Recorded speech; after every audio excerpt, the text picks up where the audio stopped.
Hello guys. तो हमें कहानी की शुरुआत में एक बढ़िया सा पर्वत दिखता है और वहाँ रहने वाले जीव जंतु।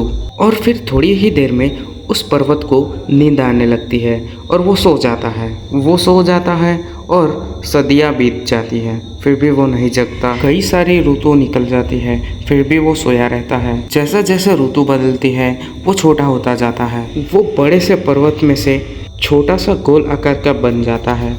उसकी नींद खुलती है तब वो देखता है कि उसके ऊपर लगा हुआ पेड़ एक इंसान काट रहा है।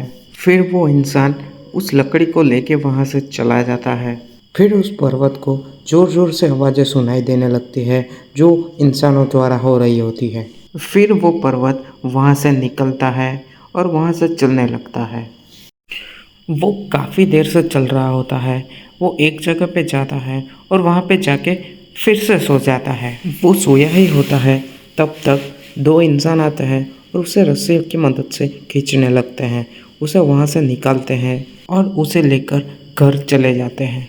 उसे खींचकर गोल आकार बना देते हैं और उसे एक मशीन में लगा देते हैं। उस मशीन में से वो लोग चावल ऐसा सब कुछ पीसते हैं।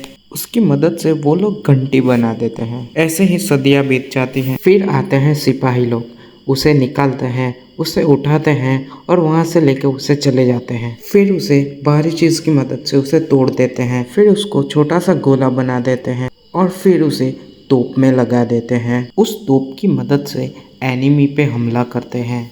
जैसे ही उस तोप को चलाते हैं वो गोला यानी कि वो पर्वत दूसरी नाव में लगती है और वो नाव डूब जाता है।